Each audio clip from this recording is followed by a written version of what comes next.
I'd like to welcome everyone to the third session today of the G-QRP convention being held this year at the Telford Hamfest. Delighted that our next speaker, Michael MI5 MTC, is going to give us a bit of a historical talk on the writings of George Dobbs, G3RJV, the founder of the G-QRP Club. So very pleased indeed to welcome Michael this afternoon to his talk. And for those of us that have been around a good few years in this hobby, we obviously all remember George's regular articles in Practical Wireless, in Shortwave magazine, as well, of course, in the publications of the G-QRP Club and many other places too. So, Michael, I'm going to hand the microphone over to you and Steve and let you take it forward.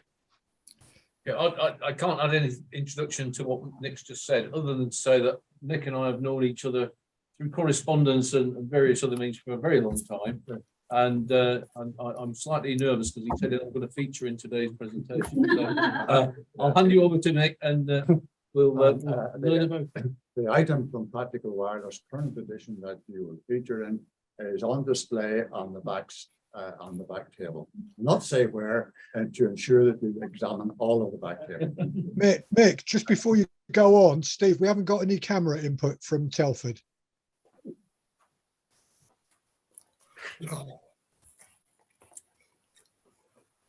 Brilliant, thank you. Okay, is that camera on me? Right, has my hair done?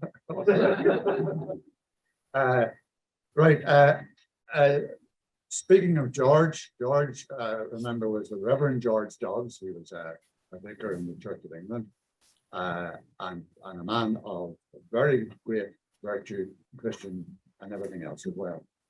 He might have said, in respect of this talk, made a quote from the New Testament, the story about the wedding feast at Cana.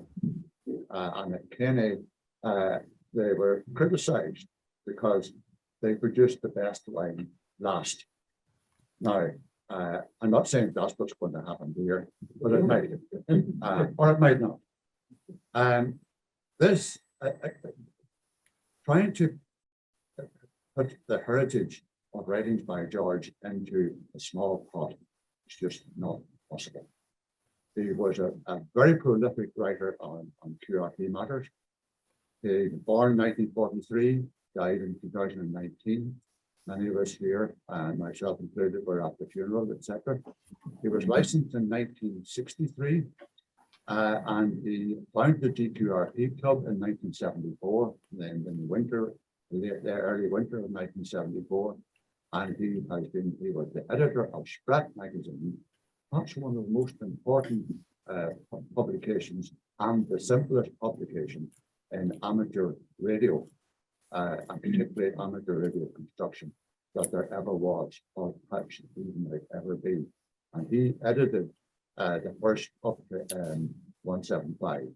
The present one is edited by our chairman, Steve, and Tex does a superb job on the layout of modern Sprat. I've laid out a few copies of old ones, which are rare, at the back. Have a look at what it used to look like, and you can see where its character came from. Right, next slide. That's one of many pictures of George when he was speaking, and he spoke extremely well. He had a lovely, simple, straightforward, but well-informed way of talking about amateur radio. And that picture was taken at one of the sort of QRP on the farm that Tim Walford used to run down in Somerset somewhere. What way did George think? He wrote, "I am not a technical author. I'm a mere amateur radio entertainer." Now, entertainer is not a bad word. A lot of entertainers actually do quite a serious bit of work. And George wasn't very entertaining, but what he was delivering had a strong There was a strength within what he was delivering, but and a simple strength. For 50 years, he published a huge range of technical and social QRP writings and talks all over the place. And it's been great fun finding a piece that he wrote somewhere obscure that I didn't know about. And I think there's others still to be found. Thousands followed him worldwide. And he had also, at this sort of point, cropped up a lot in his talks. Every day, do something which is pointless. Don't be operating life in terms of treasures. Amateur radio, do it for the very love of it. And that last talk, where we had a whole group of people got together with a target in mind, get this building done, to build this, and so forth and so on.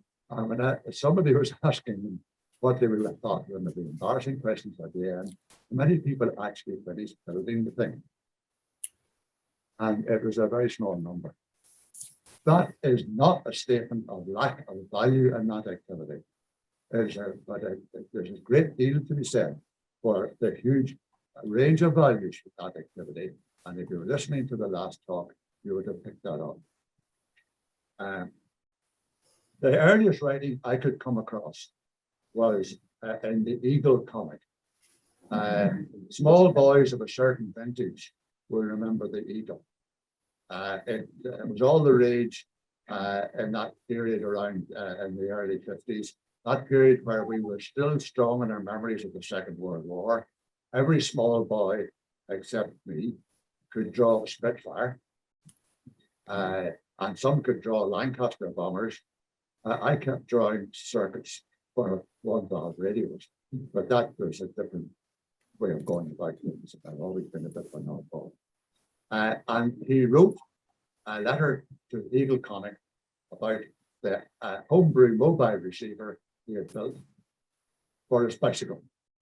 And there he was, sailing along on his bicycle with a wire hanging out somewhere, a battery, and a high-tension battery, and a low-tension battery, and a one valve that was probably one of those pre-war triodes. And it, how it handled the reaction in it, the feedback, as the bicycle went round corners or got close to metal cars, etc. I don't know. But that's the earlier. Now I haven't seen that in particular. I haven't found a source of Eagle Comics to search for it or whatever. Now, Shortwave magazine, the earliest I found there was in December 1970, where he was trying himself out as an author, and he wrote a little article about cloth ears, the psychology of CW reception. And what he basically was saying, there are particular frequencies for particular people, sometimes at very early age, where they can listen to CW enthusiasts. He did when he came out as a young clergyman. He worked in a local school, and he started a radio club, and he published a number of lovely little booklets about how to build transistor radios and so on. And those booklets, they're one of those old size, about that size, and the covers on them are a green blue. I had two of them and didn't realize at the time their historical value. And I handed them into one of the QRP conventions we were selling second-hand publications for children in need, something like that. So somewhere about in the QRP population, there's at least two of those books, if not more. One of them, the class that we're doing it, one of the boys in one of those classes, his father was the guy who was making a success by publishing Ladybird books. Ladybird books were a really significant commercial success, books for children. So when he saw what his son was doing, he said, I want that. He said, that would make a good book. Hence, the Ladybird book of 1972, making a transistor radio. George got enough money out of it to purchase his first HW7. the famous American early home kit built shortwave sorry, QRP transceiver. And there was a later book in 1979, which simply dealt with some simple electronics. Those books talk about the place. People get hold of them. They sell them on eBay, etc., etc.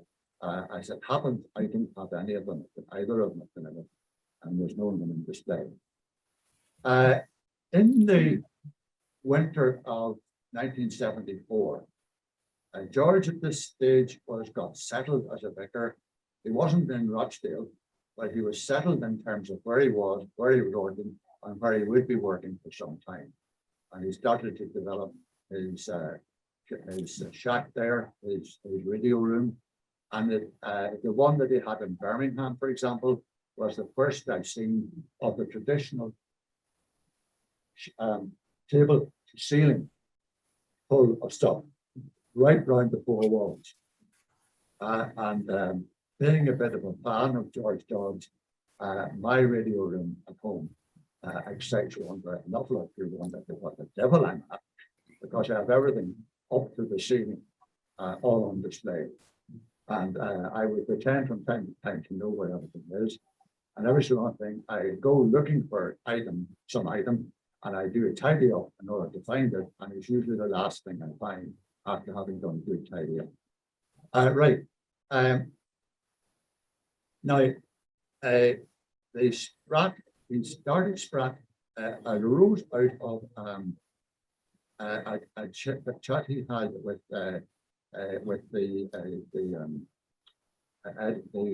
one of the people on Shortwave magazine, and he had done that with them, and that Sprat was the first Sprat, was the one we went to 74, and it was a mimeograph thing. One of those, you know, there were machines that you put the going into one side and you wind them around, etc. One of the photographs I have somewhere is in preparing for it. I'm sorry to interrupt. It's not this is your life, you're okay. I've had a very important message that the raffle has been drawn. And if anybody's got one of these 5 numbers, the first one to claim it gets the dual band radio. So the numbers are 135 331 295 32 and 317. Just repeat those.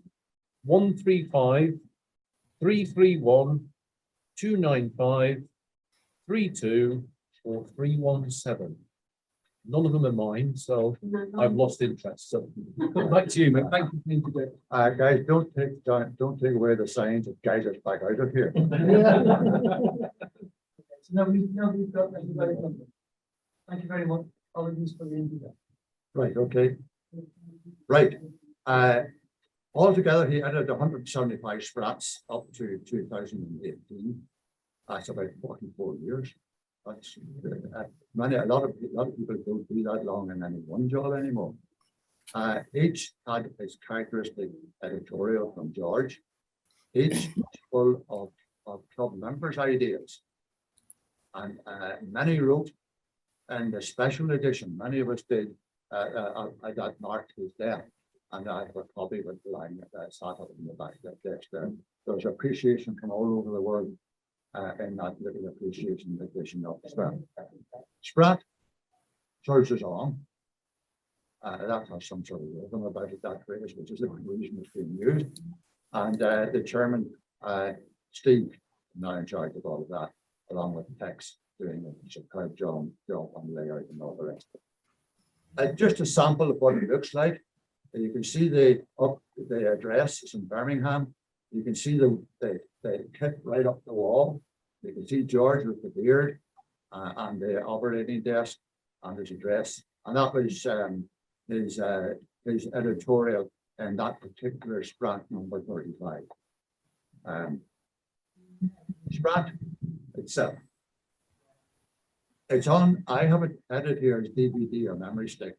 Actually, it's turning out from what I'm told that mostly people are preparing to buy the memory stick. And I think that that's, you know, it's a lot handier. Besides, DVDs are old technology. That's why I work with DVD, because I haven't got away from that yet. Sprat itself and the Sprat DVD, with all of the Sprats in it, up to some quite recent date at any time, is the best bargain for George Dobbs' writings and any other QRP writings. It costs thundering £6. Sorry, £5. It's membership that costs a thundering £6, because that £5 is only the members. So if some person has been foolish enough not to get themselves to be a member, to get us, and they want to get a Sprat memory stick, it costs them a fair sum of £11. About what you would pay for a lunch or less, a cheap lunch in a coffee shop would cost you that. There's a range of QRP projects from 1974 onwards, 4 times a year. The members news section, which Chris took over about 40 years ago, and George was doing it before and experimenting with it. And it was a typical experiment of his. And then when it sort of worked, and he found somebody who would work it, he handed the job over and let them get on with it. And Chris has been doing that for 40 years or thereabouts. And now, what is that about? If the look at a typical Sprat, now this is typical figures, this estimates, you'll have around about 10 articles, 8 or 10 advertisements of some sort. And then you'll find over 60 call signs will be in that Sprat somewhere. So over 60 members, and maybe more, occasionally less, will be mentioned. And many of those mentioned are in members news. Everybody who sends something to members news will look up to see, well, did I get there? And Chris will almost certainly squeeze you in. And it's a miracle of and the minimum amount of words to get it across and all packed in. But that is, I think that's one of the important adhesives that holds this important talk together as members news. And George's editorials. Nowadays there's Steve and text TEX just the superb color layouts. Sorry to chip in again. Got another set of numbers from the radio. Oh, no.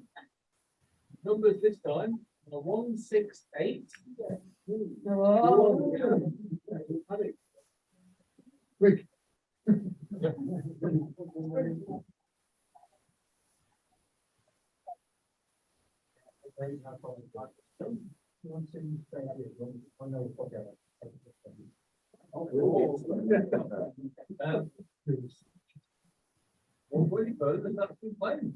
Sorry about that. Right. Okay. I was one of that. The G3RJV website has developed and is full of lots of lovely stuff. Some are quite well tucked away. There is the tribute page to George, followed on his death in 2019. And that's worth looking at. There's a link to Practical Wireless in 2009. Practical Wireless benefited hugely from the writings of George Dobbs. Every issue had something from George in them. And people bought it for that. People went to the bother of ordering it a year at a time and having it delivered to home. Very few Practical Wirelesses nowadays are actually bought in shops. So Practical Wireless thought the world of George Dobbs. They thought he was a terrific character and he really did great things for them and their publication.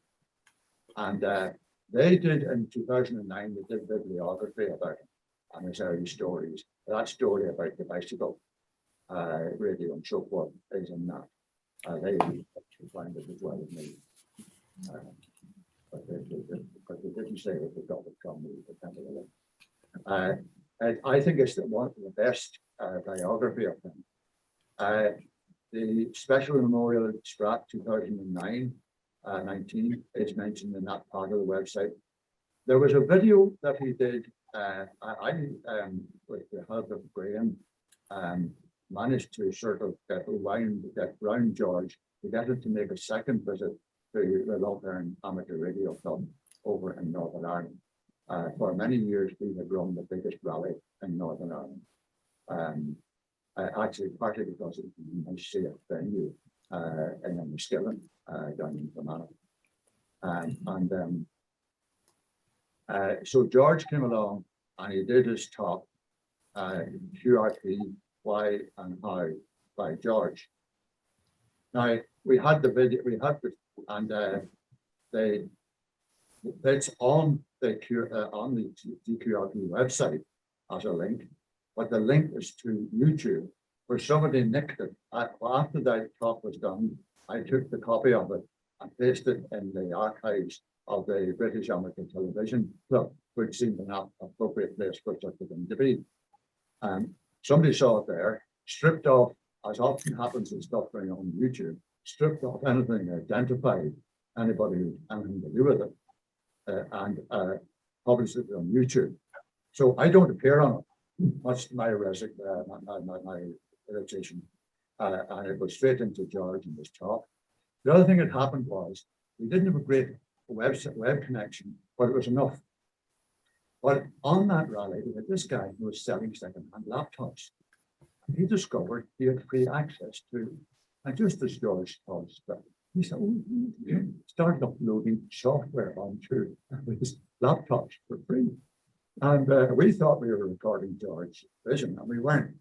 So the final product has some nice background pictures and so forth and so on, and just chat. But the talk is well worth listening to because it follows all the characteristics of a talk by George. Nice and simple, quietly delivered, a little bit of humor here and there, and a simplification and making simple what sometimes are really quite complex things. It is called Why and How, and it's available via the QRP Club now. And go there for those sources and see and hear again what it is that we all loved about George. Amateur radio magazines. Let's be blunt about these. They are profitable products, commercial products. They profit or die. They are not social service. They're there to make money. It's vital that they attract and that they retain readership.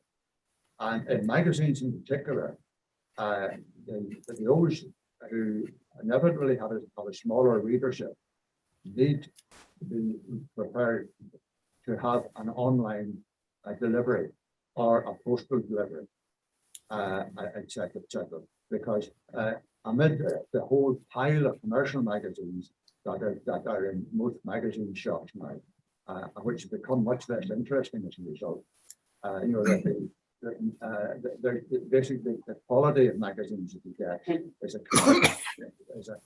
quality of how much money can be made from people that like to look at great pictures.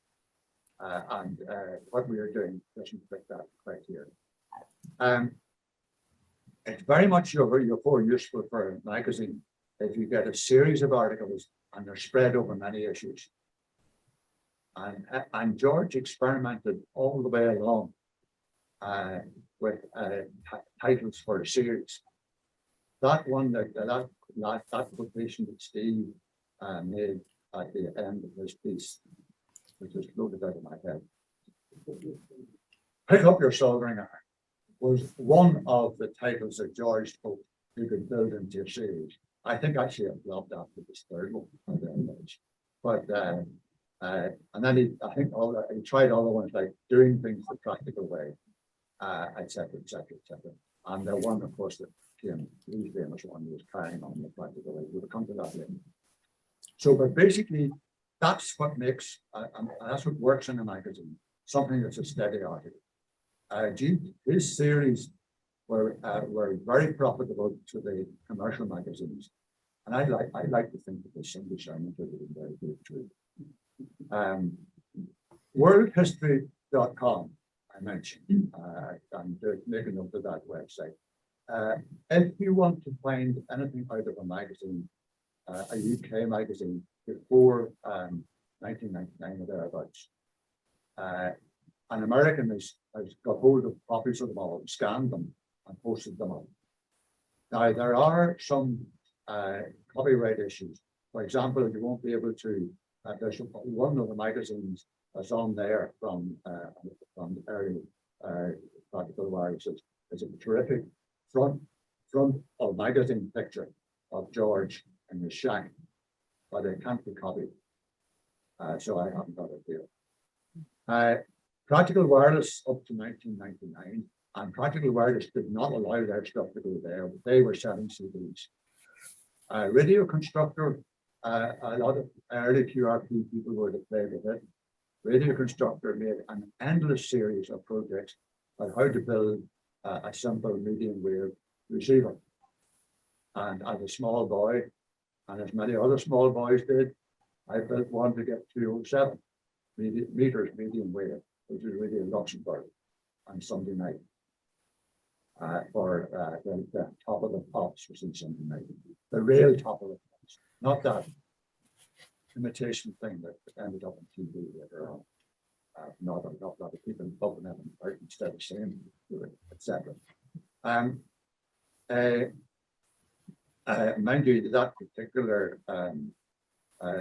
one valve radio that I built got me into bother at school. I brought it in to show it off. I was in a school that had boarders. One of the boarders took a great fancy to it, and I sold it to him. But then boarders had rich parents, you see. I got a whole £2 for it. So he had it up in his dorm. I told him about tossing it and we were moving the reaction up until it just hits and back. And be careful not to have it hissing. And he was on to up top of the box every Sunday night. Great. Really lost for section. Went in, it was very good. But the staff who were resident as well, they were downright annoyed that there's no radio catch. Really got them, and they didn't know where it was coming from or what was causing it. And then the Dean of Discipline, there was one of those schools that had a Dean of Discipline, the child came, and the Dean of Discipline was doing his nighttime check around. But they weren't, everybody was in bed where they should be. And he was walking around the dorm outside, and someone hit his face. Now, Deans of Discipline are powerful torches. So he pointed it up, followed the thing up. Third window from the left, top floor, right? So up he went, and this lad, he knew that if it was a longer area, it might get more volume. But he didn't need to put the damned area right down at base level for the discipline. He got away with it until he threw it that bit out longer. And sure enough, the next thing, the discipline burst into his room and caught him out with this contraption and saw the fire out the window and all the rest of it. And of course, while he was totally uncertain what the devil is this all about, he confiscated it. And then he was grilled and he admitted that he got it off this fellow Clark. So when I came into school on Monday morning, I got a message to put down to the class. The principal of the like to see you, Dobbs. That was something to worry about. So if I chopped up the principal, and there was he. His nickname was Big Bill. There was Big Bill standing, looking at this thing in the middle of his desk. The science teacher was standing over there, looking at this thing in the middle of his desk. And I came in, Clark, did you make this thing? And I said, yes. And then I was like, what did you do? And then explained to him that it was a radio receiver and it worked by, I so feel, etc. Nerd is the word. They were not impressed, but they didn't dare to say the total lack of knowledge they had on what it was talking about. So I didn't get it back, nor did I receive any punishment. The only person punished was the lad who had sold it to me for £2, but I refused to give him back his £2 for understandable reasons. Anyhow, back to the main line of the talk. Right, that's world history. In RadCom, it's Sprat 35, which is way back. He had a piece in it. He urged members to look out for a new QRP news column in RadCom starting in August 1983. And sure enough, August RadCom and every other RadCom, it was every 2 months, had a full. The early one was only about 2/3 of a page, and they got this call sign completely wrong in the first one. And then it settled, and then RadCom began to discover that this was a treasure. His picture went up to the top corner. It was a whole page, and in RadCom, he had a whole load of QRP news, some of it technical, about projects, and a lot of it about people. His final RadCom was in February of 2016. That makes 150 RadCom QR pages in 33 years. And now, the only way to get those together is to buy the CDs. They'll probably be sticks soon. Buy the CDs from RadCom, and they're quite pricey. I happen to have paper copies of quite a lot of them, and I have the CDs, but I have never got round to copying them all. And I'm wary about copyright. I think we've got to allow the magazines to have a right to copyright and not to have their goods purloined and sold for no profit to them. It's sort of it's a QRP social, to some extent, political history record, as opposed to the technical stuff that was more often done in the practical wireless. Right. And practical wireless.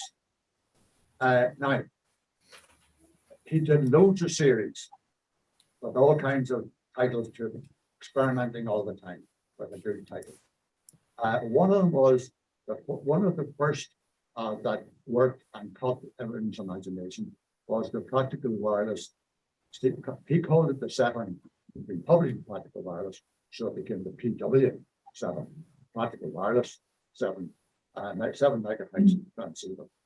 And it ran from May to August 1983.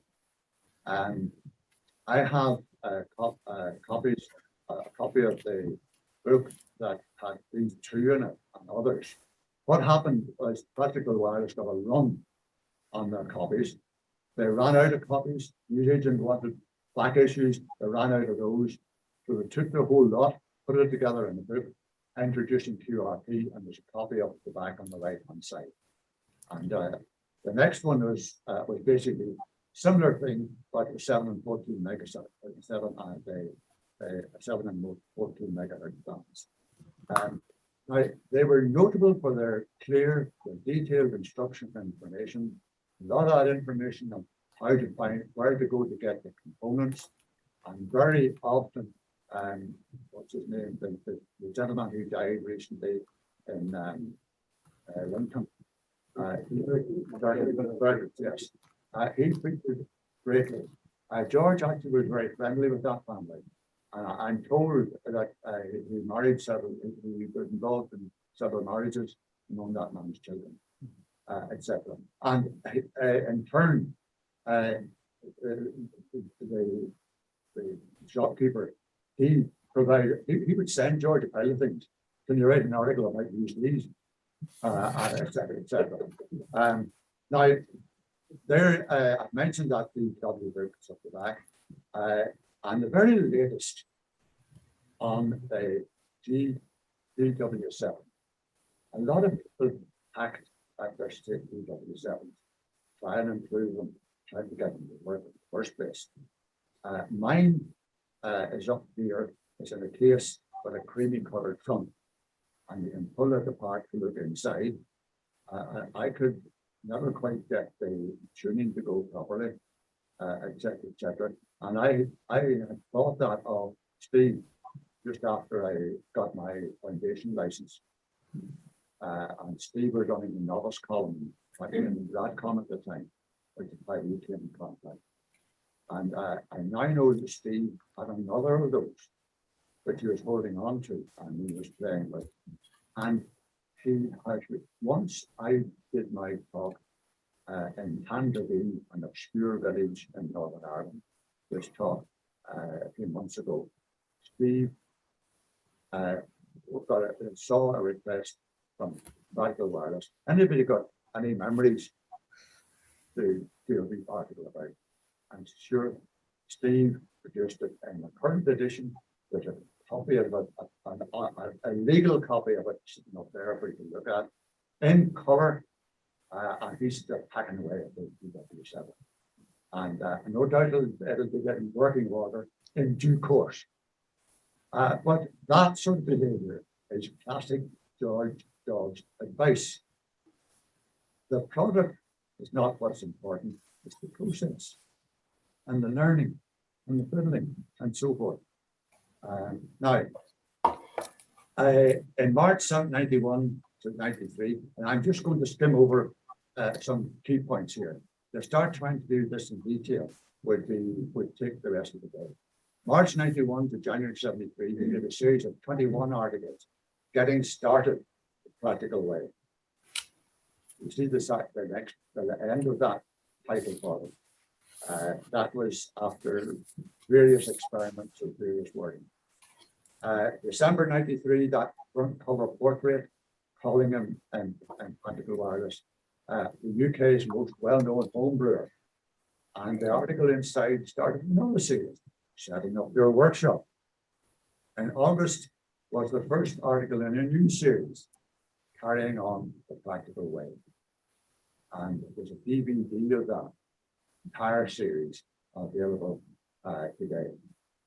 That archive DVD carrying on the practical way, it's actually got to be so famous that you can state it in capital letters, initials, and those are in the notes will instantaneously recognize what we're talking about.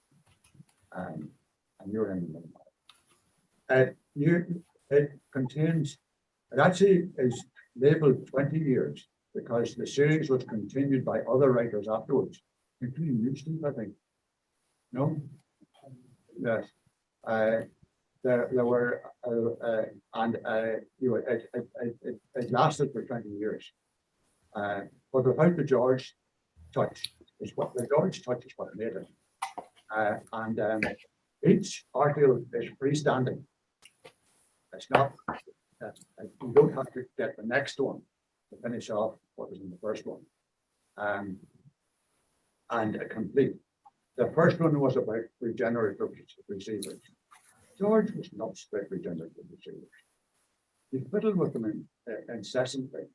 And there's one, the last one he was playing with is sitting up beside George, his sleep up there, in a blue colored box. And beside it is one of his DVDs about regenerative receivers. He did quite a lot of DVD publications, but he couldn't do others. The last of those, and that I am on the practical way, in August 2019, about oil winding, and a really detailed and useful article it is too. It's the go-to if you want to get good advice in dealing with toroids and things like that. It's a huge resource. A lot of it very relevant today. And for example, in the July Practical Wireless just passed, there's an article by G3RJV, and he was building a little transceiver project, and he used a transceiver receiver changeover box from Carry On the Practical Way in May 2007. To buy it, you go to the Radio Enthusiast website, and we're down to DVD specials, and you can get a copy of it there. It's a bit pricey at £15, but it is worth 15. No, it's not. No, that carry on the practical way. The copyright of that belongs to the wireless. And I've already expressed my sensibilities. If we didn't support their rights to copyright, they couldn't go on existing. And what they've done there is taken that resource, changed it into a DVD, and they're continuing to sell it. In terms of per article, £15 is pence per article. Radio Enthusiast is the other magazine that variously, all various descent, it kind of amalgamates all the previous ones that didn't survive the way Practical Wireless did. And it's called Radio Enthusiast, and they have it there. Shortwave magazine, going to be quite quick here. In October, we got in discussion with E.P. Essery, who ran a sort of communications and DX news column, and they were talking about finding a G3RJV club. And sometimes they had a hyphen between the P and the club, and sometimes they didn't. And sometimes they didn't have either of the hyphens. And we had a great deal of fun at times until we did the modern thing, we just dropped out hyphens and the top levels all the way through. In spring, Sprat 2, George thanked Shortwave magazine for their support in helping found the club. And between 78 and 79, there was about half a dozen one-off articles by George, and then mostly series articles. This is a picture in one of the Shortwave magazines taken by his wife. She was a dab hand in black and white photography. And this is a photograph of George doing the early Sprats. I think the Romeo or the machine you turn with your hand is somewhere in the background, like a big lump of mechanical typewriter, etc. 1980, there were projects running 6 1980 shortwave magazine was used. January, it's the SCD, which means Stephen Christopher Dobbs, his son, who was born about that time. Low cost, low technology, Amity Barnes receiver, the SCD. I have up at the back on display is one of George's EFOs. And at one of these, Steve was organizing a rebuild with modern components of that VFO. And I gave Steve a copy to bring in to the build-a-thon. And they all did as best they could, but they could not make with anything modern that was as sturdy and steady as George's bulletproof VFO. And if you look at it, it's everything is bolted down and it's totally fantastic. And of course, it was spread out. It was part 1, which was part 2, and then in April it concluded. Swiftly afterwards came the SC Deluxe. Now the Deluxe is the one that had a VFO instead of a crystal oscillator. And July and August, parts 2 and 3, and then he added a W3 EDP aerial. That's the one with there's a particular length, 9 RF transformer, and it's said to be able to be tuned to all the bands. ISCD was his son. There's that Deluxe VFO. You can see the traditional capacitor, the variable capacitor driven by a jaw drive. 84 more kitchen table technology was his next type of a project series. Review the a 2-meter kit of one of the Powers DC receiver kits. 10 VMOS. This is a VMOS was a kind of transistor which was called VMOS, and the thing was in a tobacco tin, and so he called it tin VMOS. There are several of his projects up there in tobacco tins, and I have a link in there so you can look at them. They're lovely to write with bits of kit. The simple 14 megahertz transceiver, open wire feeder ideas, I forgot to bring my piece, was edge binder. You know the things you put along the edge of a bundle of A4 sheets to make a sort of book of it. They make, trying them possible, they make great spreaders. Except they can't withstand much sunshine. After a bit of sunshine, the grip goes out of them. They start sliding about. So you need to tighten together a bit. Thread or something. And right. Some of the other things that you will see that right through a short wave magazine, it was doing series after series. Just, now it's USA connections. I skipped over that because I'm kind of feeling that the QRP Amateur Radio International. George was wrote a lot in QRP quarterly. It's a bit like a Sprat, except it's got a lot of American money. It's got color, and it's a larger presentation, and it has less content. In other words, it does a really good sales job, and it costs an awful lot more. It costs actually about 4 times more. No, less, 4 times less. Their subscription would be 4 or 5 times the QRP stuff. Now, George was one of the first of 4 elected into their Hall of Fame in 1993. And that was for outstanding accomplishments of QRP and or on behalf of the QRP community. He made over 20 visits from the 1980s to the States. The big gatherings he often went to were 4 days in May, FDIM. And FDIM 2004 was his 20th visit.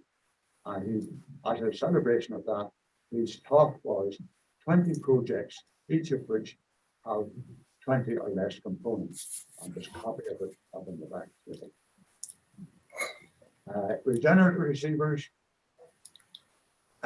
Whenever he produced the one that's up there first, he noticed that he picked up the ideas from an amateur called Dobbs G3RJV.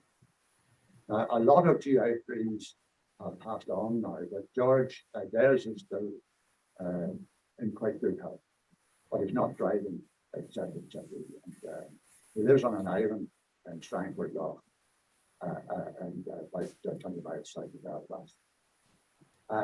He had written on technical topics. You know that very interesting series that ran in RadCom for years. Often was the only readable thing in RadCom. RadCom seemed to publish the minutes of every damn boring meeting there was ever, etc. And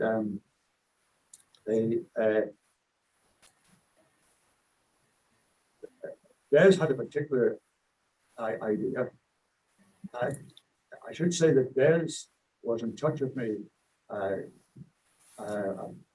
just a couple of months ago, and he sent me copies of his article of his circuits and a lot of commentary, which I've given to Steve to be looked at in context of with Des's permission, of course, about the perhaps appearing in Sprat or in some other form or enriching what we do in some fashion.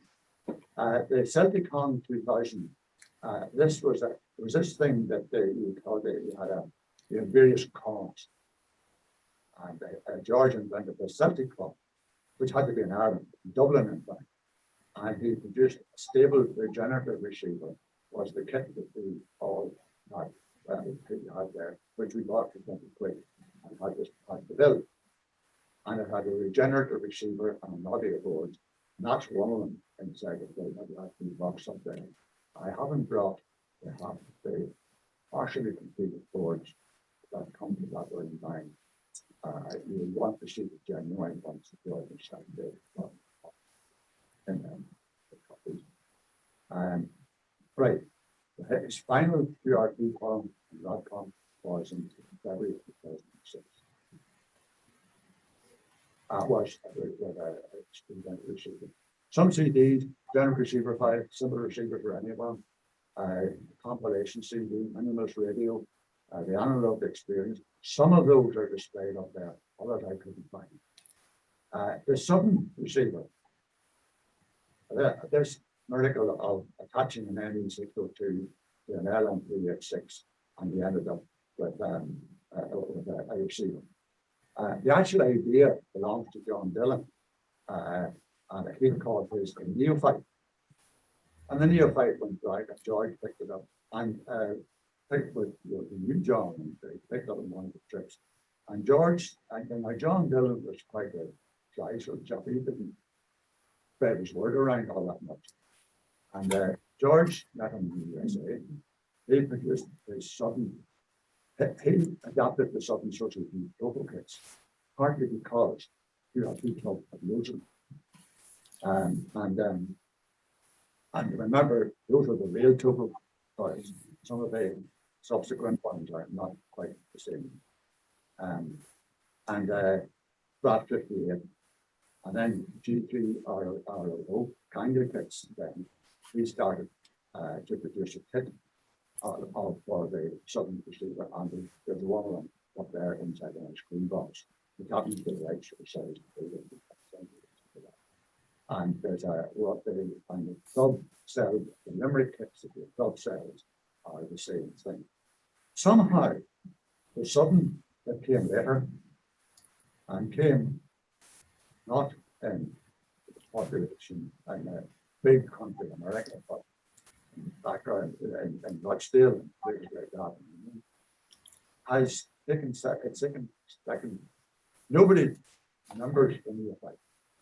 Everybody in QRP remembers the Sutton. Sutton, by the way, with the Townland St. David's Church is in Rochdale. I think they call it Townland, but that's what they call it back then.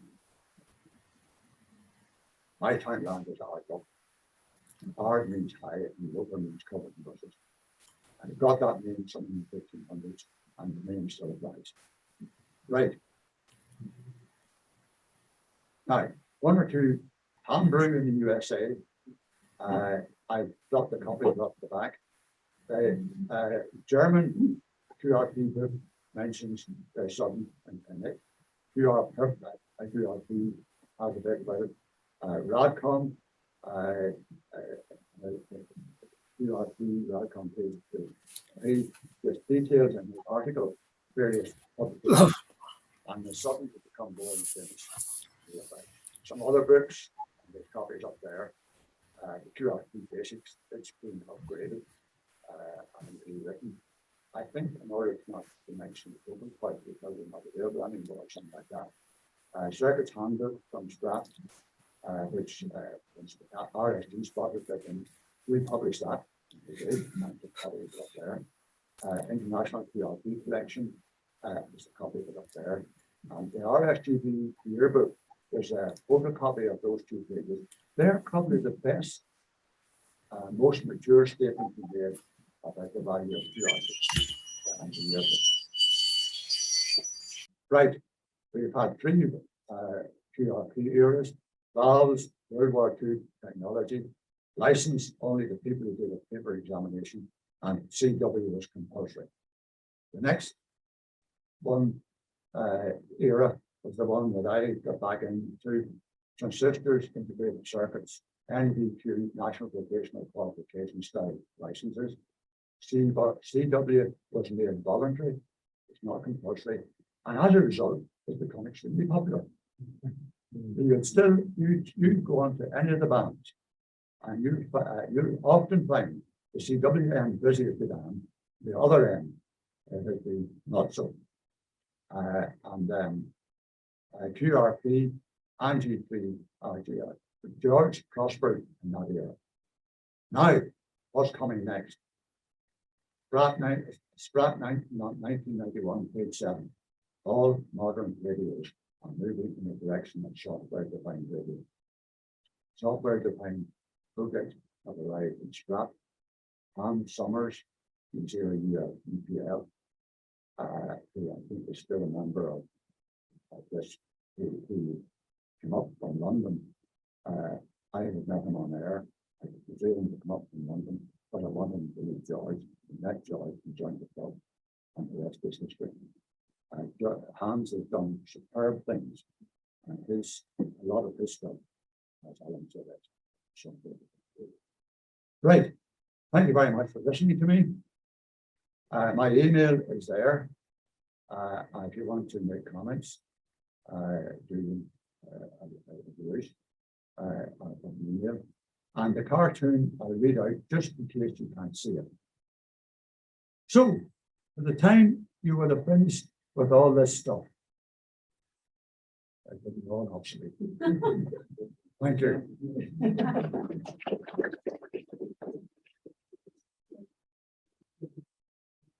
We've got about 5 minutes for questions. The roving mic has died on us, so if anybody has any questions, I'm sure Mick can answer them. Yes. Or if I can make remarks. if there aren't any questions, then that's fine as well. Oh,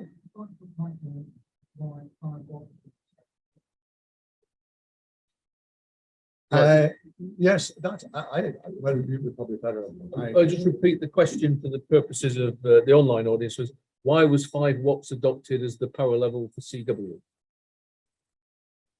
I think that if you look at a lot of George's writings, he sets out what is the effect of 5 watts.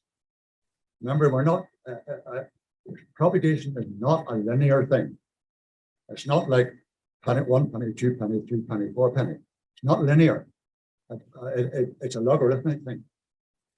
So the effect of 5 watts as compared to the effect of 100 watts, it's not all that much different. So 5 was chosen as being, in my view, as a convenient target, which was relatively easy to attain in homebrew equipment, but nevertheless was still low power. And let others charge about winding up to 400 watts from 100 watts, or Americans doing 1,000 watts, so forth and so on. Basically, it's a power level which is proven can go pretty well worldwide when conditions are right. I did some research. I can't remember why I did it, but I was going back through old Sprats, and originally it was 3 watt limit was adopted, and there was a to and fro in between various countries, and I think it was in the mid-80s there was an agreement between all the international QRP community that it would be 5 watts for CW, 10 watts for SSB, and it's been that way ever since. I suspect the detailed debates are lost in the mist of time, but as Mick said, it was a sort of an average power, and I guess it was somewhere between 3 and 10 watts was seen to be about right. So at one point there was talk of it being 5 watts input. yeah, again, when you get roughly 3 watts out. yeah, when you got back to the original thing, there was all sorts of things, but the agreement was that your transmitter output would be 5 watts CW, 10 watts SSB, and that's it. So, And you see, that left it to you, to what you did about your antennas. And the antenna is 90% of your propagation, if not more. You could put 100 watts into a piece of wire thrown out a window, and it won't go any further than a 5 watts to a proper antenna. Will go an awful lot further. So it basically, the confines, as it seems to be, of QRP, they actually demand more of you as an operator and as a builder and as an amateur radio person. But if you're just an operator, I can see where you would get annoyed. Why can't I do this? I can buy the machine to do it. Et cetera, et cetera. But actually buying the machine to do it, making the machine to do it, or converting it, or or getting one off somebody else who built it, is, I'm sorry, I had to do the latter, but more often than not, there's much more soul in that, which is why George thought it was good. And if you read your sweatshirt, it is vain to do with more what can be done with less. Yes. And that's from 1290. So Yeah. that ethos is still with it. Anyway, I'm going to have to draw stumps, guys and gals, because it is the time to go. So again, we thank Mick for all the work he's put into research. Thank you for with us, Nick, online. Thanks for hosting that, and we will make the recordings available as soon as it's possible. It's a 7-3 from me. First week in September, first weekend in September next year, we'll be here, hopefully doing the same sort of thing, and we'll have another lineup of speakers for you. So thank you for coming, and have a safe journey home. Right. Yeah, 73, Steve, from all those here online, and thank you to the online participants for their attendance and involvement this afternoon. Thank you, Steve. Thanks, Nick.